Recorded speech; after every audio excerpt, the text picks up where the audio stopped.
Saudara dan saudari, saya teringat waktu saya itu masih umur berapa dulu ya? SD kayaknya. Ibu saya itu dia kalau nggak salah antingnya itu ketriwang. Terus dia mencari dia mencari di mana di lemari itu, yang lemari itu diambil satu-satu ya, diambil satu-satu, terus nggak ketemu, terus terpucap dalam mulutnya seperti ini. Oh, kapan lagi ketemu juga bakar penyan sekotak. Zaman dulu itu orang Gombong itu banyak rata-rata itu udut. Udut itu bukan dari rokok yang seperti sekarang, tapi lintingan. Jadi setiap rumah itu pasti ada yang namanya udutan, bakok, lembab, terus menyan. Dia sampai bilang, kapan nanti kau ketemu juga bakar menyan kotak. Jadi sekotak dulu mahal ya, bisa sekotak, bisa berapa senti ya? 3 senti kali 3 senti ya. Dan dulu ada yang kecil-kecil, ada yang segini gitu ya. Bapak saya karena dulu udut ya, ngelinting istilahnya. Saya tidak tahu mengapa kalau dia punya pemikiran seperti itu. Ada kesalahannya. Ada juga dulu saya waktu masih remaja ya, itu suka mendengar orang itu nanggap atau ada hiburan. Kalau dulu itu hiburannya banyak, ada wayang, ada ketoprak. Orang pada umumnya kalau nanggap wayang atau nanggap ketoprak itu karena apa coba? Karena mantenan. Karena mantenan, yang kedua karena sunatan. Tapi ada satu lagi yang ketiga. Apa coba?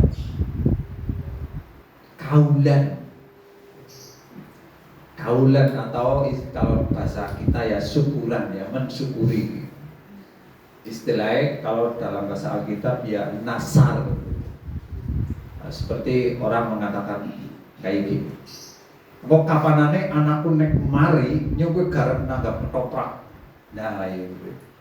Anaknya bener, ya nanggap ketoprak beneran ya. Sehat. Anak juga sing kaulan kok nek anakku wis sukses nyoba garap nanggap wayang. Barang sukses ya bener nanggap wayang. Kepriwe carane walaupun ya utang-utang karo dulure. Itu yang terbesit dalam diri mereka. Sebenarnya apa sih yang sebenarnya yang ada dalam pikiran ibu saya atau orang-orang yang mengatakan kaulan itu? Kalau bahasa kita ya karena kita itu begitu bersyukur ya, katakanlah kalau ibu saya artinya ya ketemu anaknya wis mari, anaknya wis sukses, gue melakukan kaulan, atau bahasa kita ya mensyukuri bahwa itu sudah terjadi. Dan saudara dan saudari, hari ini kita akan hampir sama yang berbicara, tapi di sini bukan kaulan ya. Di sini begitu sukacitanya orang ini kok melakukan pesta pora, pesta yang sangat meriah, pesta yang sangat penuh dengan sukacita. Ayo, tema hari ini adalah anak yang hilang. Mari kita membuka nats kita dalam Lukas pasal 15. Anak yang hilang.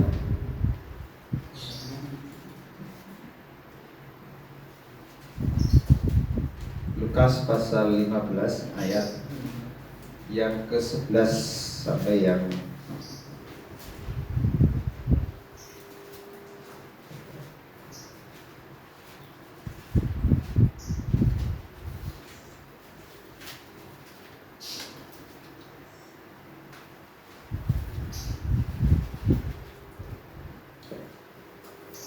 sampai yang ke-32. Nanti kita membacanya nyicil ya, tidak sekaligus ya. Saudara yang dikasih Tuhan, ada 4 hal yang ingin saya sampaikan. Saya diberkati dengan 4 hal ini. Dari nats ini ada 4 hal. Hal yang pertama apa? Hal yang pertama adalah berdosa. Dari anak yang hilang ini, hal yang pertama adalah berdosa. Tepatnya di dalam ayat 11 sampai ayat yang ke-14. Demikian firman Tuhan. Yesus berkata lagi, ada seorang mempunyai 2 anak laki-laki.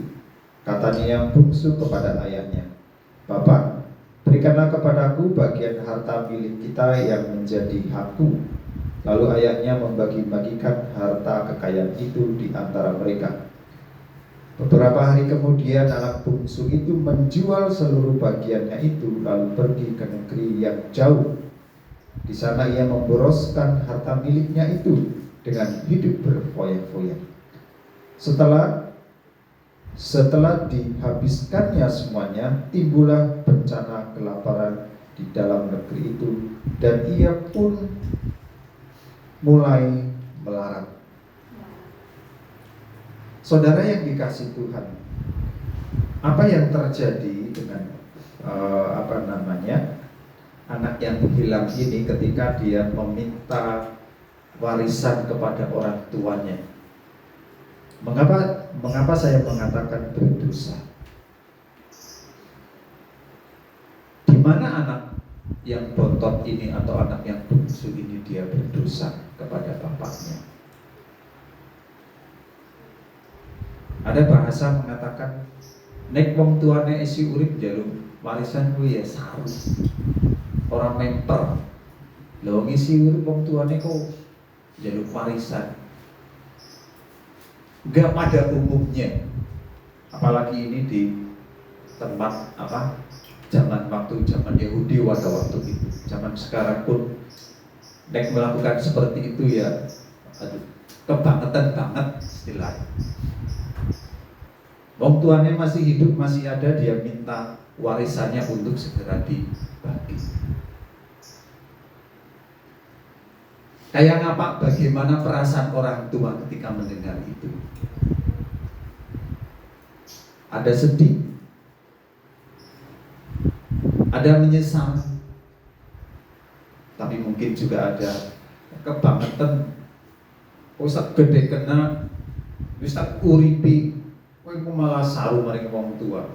Jaluk warisan maning. Bapak kesi urip, masih kuat, masih bergas. Dia meminta warisan dan meninggalkan kota orang tuanya. Bahkan lebih lagi, warisan itu diapakan? Dijual. Prinsipnya itu hilang. Warisan didol, prinsipnya itu hilang. Apalagi kalau nggak bisa memanage, sudah melayang. Mungkin kalau dijual mau digunakan untuk usaha, bisa mungkin berkembang, atau bisa juga tidak. Tapi orang tua ini melihat anak ini, dia tidak dengan kelihatannya kalau kita melihat secara literal, anak orang tuanya ini monggo kerso, karepmu silakan, ini hakmu silakan. Akhirnya anak ini dia menjual seluruh warisan itu. Kita tidak tahu kepada siapa dia menjual warisan itu, ya. Bisa juga pada kakaknya, bisa juga kepada saudaranya, atau bisa juga kepada orang lain. Lalu apa yang dilakukan oleh anak bungsu ini atau anak yang bontot ini? Dia pergi meninggalkan negeri di mana bapaknya berada. Dan Di negeri yang lain, anak yang bontot ini atau anak yang bungsu ini, dia mengumbar hawa nafsu atau mengobrol-ngobrol hartanya dari hasil jualan warisannya itu digunakan untuk pesta pora,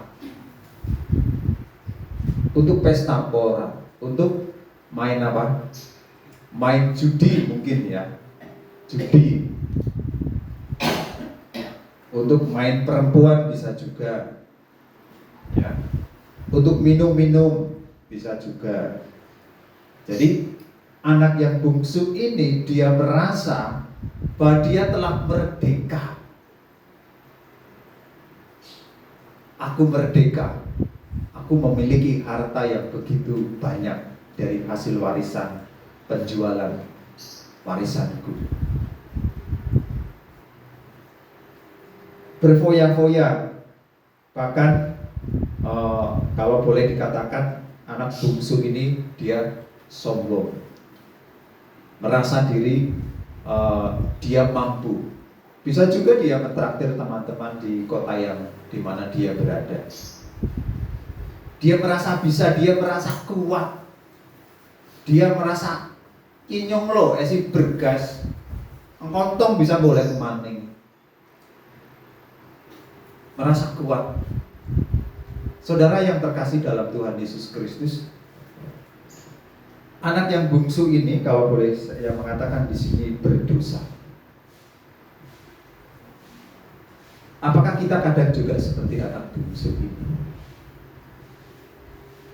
Merasa bahwa saya masih muda, nantilah kalau sudah saya usia segini baru saya mau rajin untuk memuji Tuhan, rajin melayani, dan rajin lain sebagainya.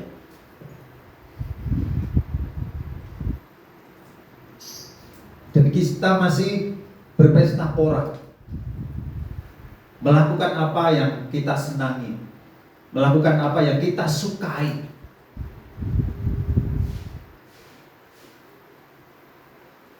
Kita sadar atau tidak sadar, kadang kita menjadi seperti anak yang hilang. Kita enjoy, kita nikmat dengan kehidupan kita di dalam dunia ini, sedangkan masih ada dalam dunia yang akan datang, itu yang harus selalu kita jaga. Kadang kita seperti anak yang hilang.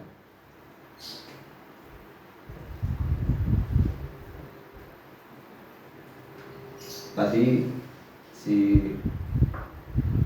Bu Naomi waktu datang bilang gimana Pak Bani? Bilang apa Pak tadi Pak?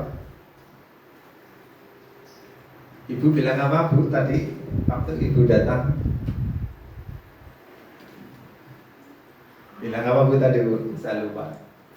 Sehat-sehat.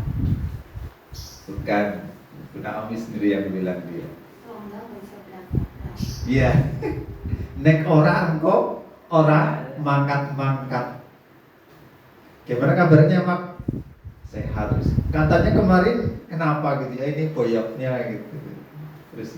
Terus dia bilang, nek orang ya orang mangkat-mangkat. Melawan apa?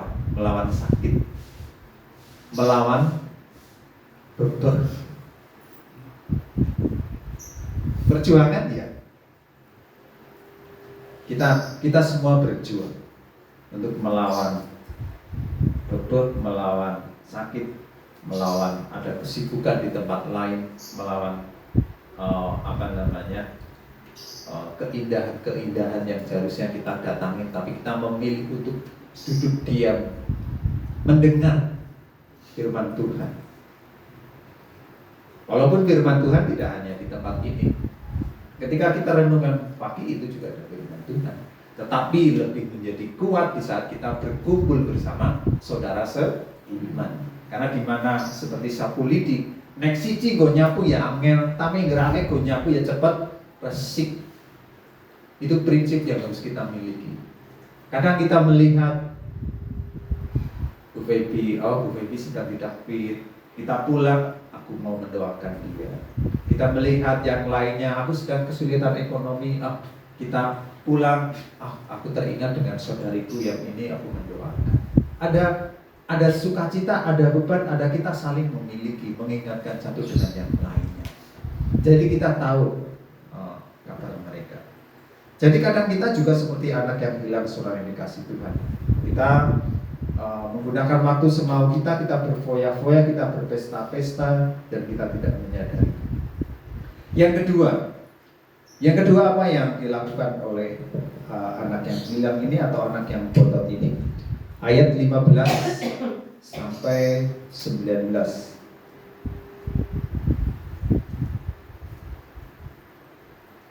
Demikian firman Tuhan. Lalu ia pergi dan berkata kepada seorang majikan di negeri itu. Orang itu menyuruhnya ke ladang untuk menjaga babinya. Lalu ia ingin mengisi perutnya dengan ampas yang menjadi makanan babi itu, tetapi tidak seorang pun yang memberikannya kepadanya.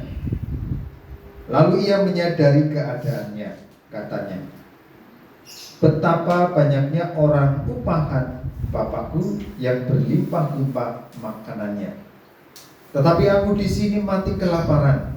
Aku akan bangkit dan pergi kepada Bapakku dan berkata kepadanya, Bapa, aku telah berdosa terhadap surga dan terhadap Bapa. Aku tidak layak lagi disebut anak Bapa. Jikalau aku jadikanlah aku sebagai salah satu upahan Bapa. Apa yang dilakukan oleh anak yang bungsu ini? Tadi dia pesta pora, tadi dia mengumbar-umbarkan, tadi dia happy-happy dengan teman-teman dan sahabat. Tapi ada satu sisi lain, dia mengalami kehabisan hasil dari harta warisannya. Lalu anak yang bungsu ini dia sadar. Siapa yang menyadarkan dia di sini? Kemelaratan, kesusahan, sing nyadarna anak bontot dia. Ketika dia sudah jatuh, dia baru menyadari bahwa ternyata aku telah berdosa kepada Bapa.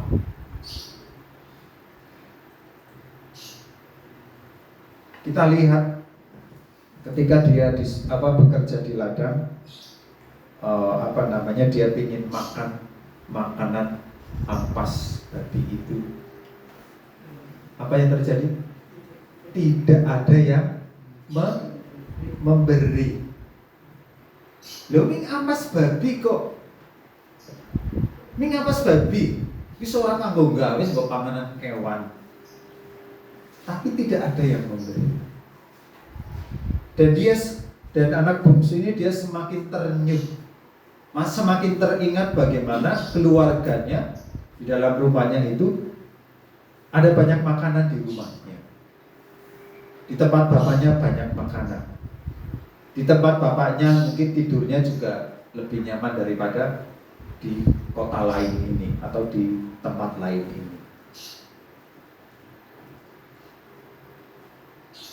Anak yang bungsu ini harus mengalami kemelaratan, mengalami orang duwe apa-apa,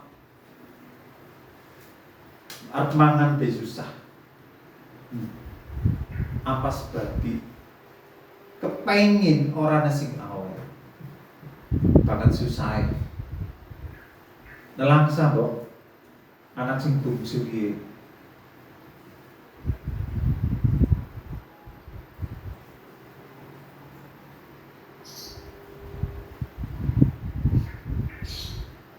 Lalu apa yang terjadi, saudara yang dikasih Tuhan? Anak yang bungsu ini, dia mengambil keputusan untuk kembali kepada bapaknya. Dia mengambil keputusan, kalau kayak gitu aku mau pulang saja ke rumah bapakku. Orang dengar ngisin. Ini yang dimiliki oleh anak yang bungsu ini. Tetapi apa ya yang selanjutnya, ia mengaku dosa dan kesalahannya kepada papanya. Untuk mengaku dosa mungkin tidak mudah. Mengakui kesalahan diri kita sendiri kadang kita tidak mudah. Kita maunya menutupi. Tapi untuk mengakui itu gak mudah. Tetapi ketika kita sampai titik bisa melakukan itu, seperti beban kita akan menjadi hilang. Kalau kita sampai ada di sana, menyadari bahwa kita tidak mampu, menyadari bahwa kita tidak bisa berbuat apa-apa, menyadari bahwa kita sebenarnya tidak berkenan di hadapan Tuhan. Apalagi anak yang bungsu ini sudah meminta warisan, sudah berbuat yang tidak mengenakan bagi bapaknya, bahkan pada kakaknya. Jadi saudara yang dikasih Tuhan, anak yang bungsu ini dia mengambil keputusan untuk bertobat. Dia mengakui bahwa aku salah, aku berdosa kepada Bapa. Dan dia pergi dan dia menemui bapaknya ketika dia sudah menyadari keberdosaan itu. Saudara yang terkasih dalam Tuhan Yesus Kristus, bagaimana dengan kehidupan kita? Apa kadang kita juga mengalami seperti anak yang bungsu ini? Atau kita pernah mengalami seperti anak bungsu ini? Atau kita sedang ada dalam posisi seperti anak yang bungsu ini? Anak bungsu ini mengambil keputusan yang tepat untuk dia pergi dan meminta pengampunan kepada Bapa, mengakui segala kesalahannya. Jangan sampai kita mengambil keputusan yang tidak tepat, yaitu seperti yang dilakukan oleh salah satu murid Tuhan Yesus, siapa? Yudas Iskariot. Dia tahu bahwa dia bersalah, tetapi dia mengambil keputusan yang salah. Dia pergi lalu bunuh diri. Keputusan yang salah. Apakah kita saat ini sedang diperhadapkan dengan seperti anak bungsu ini? Aku mau minta maaf, aku mau lari kepada Bapa, atau aku mau menjauh daripada Bapa itu. Tapi untuk lari kepada Bapa, kita harus siap rendah hati, harus mempunyai kerendahan hati yang sungguh-sungguh. Tidak hanya dilihat mata, tapi harus sungguh dari dalam hati. Ingat, Tuhan itu tahu hati kita. Kita minta ampun tanpa hati, Tuhan tahu. Jadi untuk sampai titik sana, kita harus sungguh-sungguh menyadari bahwa kita adalah orang berdosa. Kalau kita belum menyadari kita orang berdosa dan kita mengaku berdosa, susah, sulit. Itu hanya di depan mata saja, nggak akan berbuah. Ya mungkin akan kelihatan, oh baikan, tapi mau jebulannya jedul, keluar lagi, ternyata tidak baik-baik. Mari saudara yang dikasih Tuhan, jika kita sedang ada seperti anak bungsu ini, mari segera sadarilah. Kita bertobat, kita mengaku kepada Tuhan, dan kita datang kepada Tuhan. Dan Tuhan pasti memberikan pengampunan.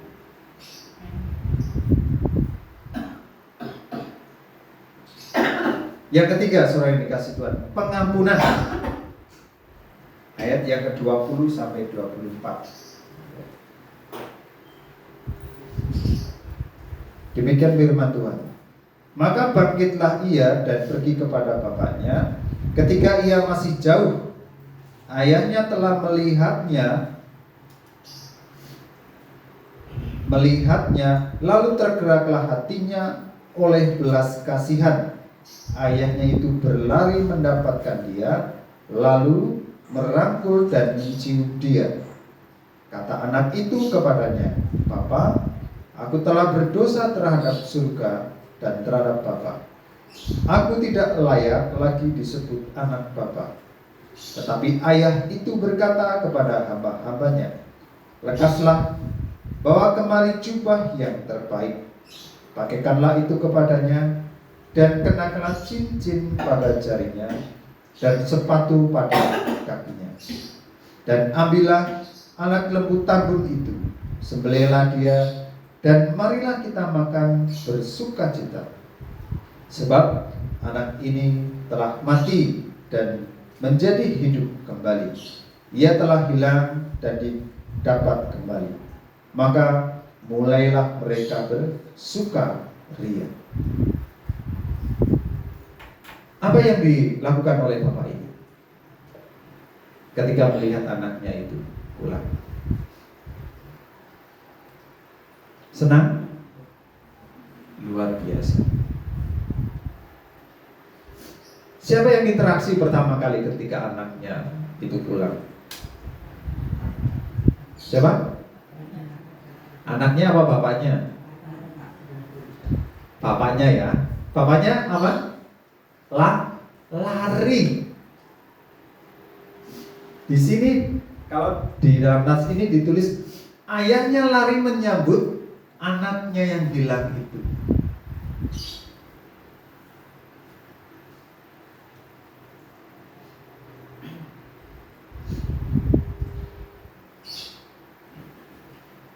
Untuk mendapatkan anak yang hilang itu.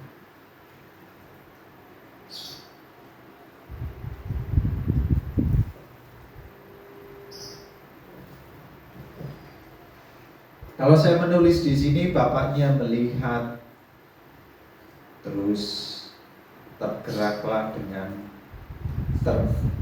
tergeraklah hatinya dengan belas kasihan. Bapaknya baru melihat, tetapi sudah timbul yang namanya belas kasihan.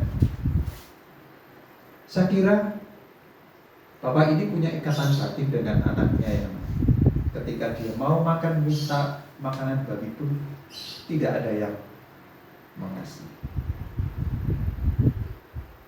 Tentunya kita pasti kadang kita juga punya ikatan batin dengan anak ya. Kadang ada sesuatu bagaimana dengan anak saya? Anak saya seperti ini. Kadang-kadang saya mengalami seperti itu, ada ikatan. Istilah bahasanya yang mengalami ikatan batin.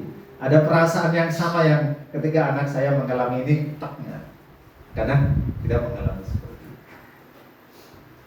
Bapak ini baru melihat, dia sudah punya belas kasihan.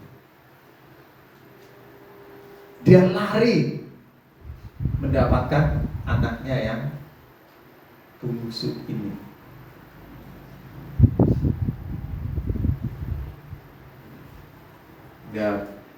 Dalam pertemuan itu nggak bisa diceritakan. Kalau saudara mengalami, pasti sudah luar biasa.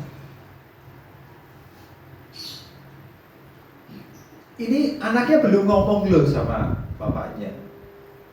Belum ngomong, "Bapak, aku telah berdosa." Baru melihat dari jauh. Dia sudah lari, dia sudah timbul. Dia sudah ada sukacita, dia sudah ada senang melihat anaknya kembali ke rumahnya. Merangkul, terus mencium.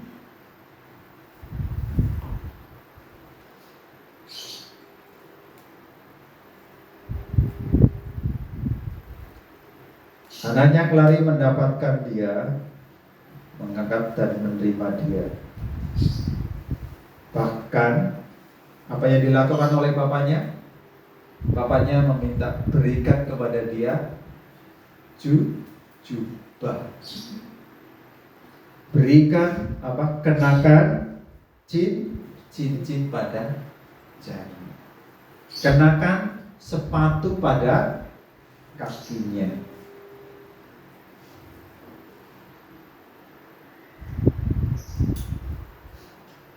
Lalu setelah itu bapaknya bilang, sembelihlah lembu tambun.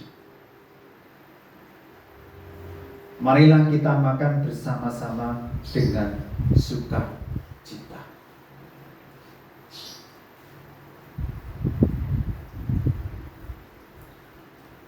Kepada orang yang sudah membuat sakit hati, kepada orang yang telah meminta warisan, Bapak ini mampu memberikan itu semua. Bapak ini mau memberikan itu semua. Memberikan pelukan, memberikan ciuman, memberikan pengampunan, memberikan, kalau di sini jubah, memberikan cincin, memberikan sepatu, memberikan lembu tambun. Hanya satu syaratnya, pertobatan. Kalau kita tidak punya pertobatan, kita ngeri. Siapakah kamu? Aku tidak kenal kamu. Firman Tuhan mengatakan. Jadi pertobatan itu penting, saudara yang dikasih Tuhan.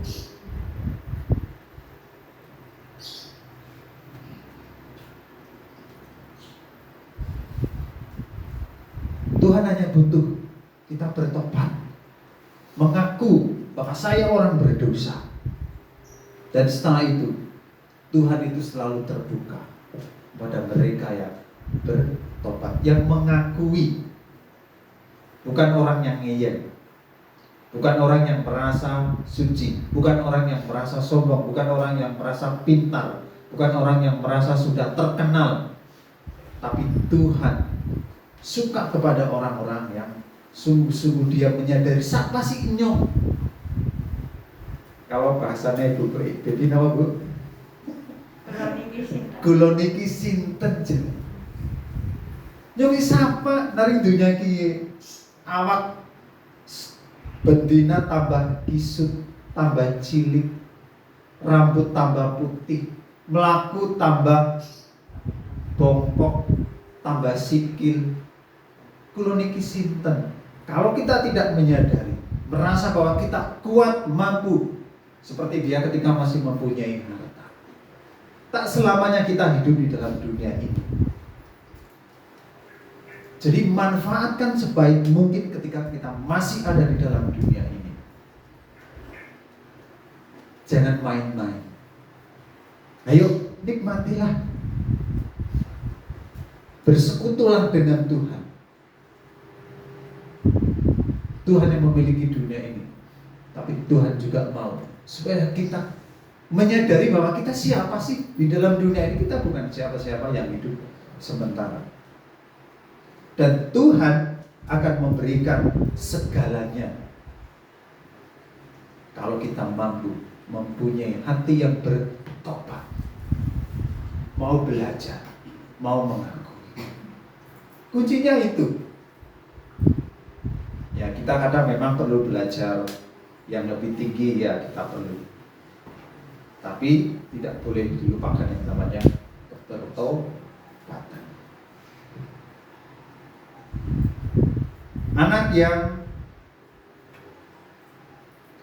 Anak yang mati telah hidup kembali, yang membuat Bapak ini berpesta, ya, mengajak semua orang bersukacita karena anaknya telah kembali.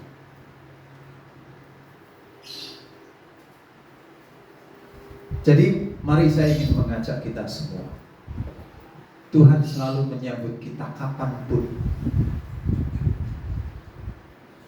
kita datang. Tapi ya kita harus punya hati yang betul. Yang terakhir, menjaga kesucian. Ayat 28 kita melihat apa dikatakan ayat 28.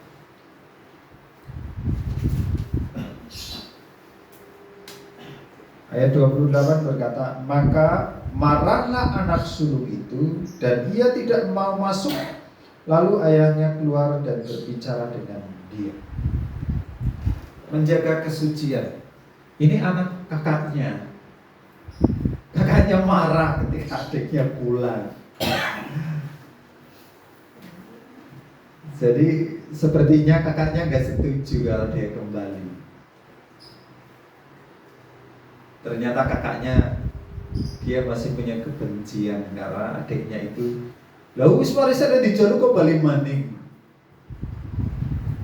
Dia masih ada iri hati.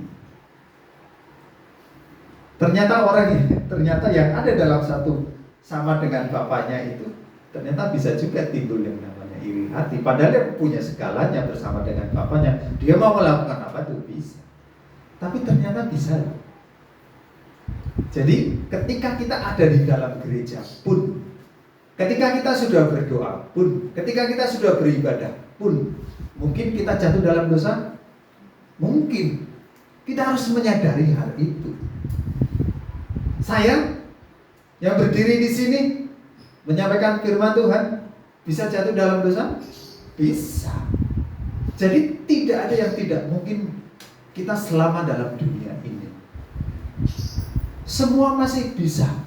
Tetapi alangkah baiknya kita selalu menjaganya. Bagaimana cara menjaganya? Ya salah satunya adalah dengan beribadah. Dengan dengan beribadah, dengan renungan pribadi atau renungan kelompok untuk menjaga supaya kita tidak jatuh terpelosok terus. Jadi penting sekali.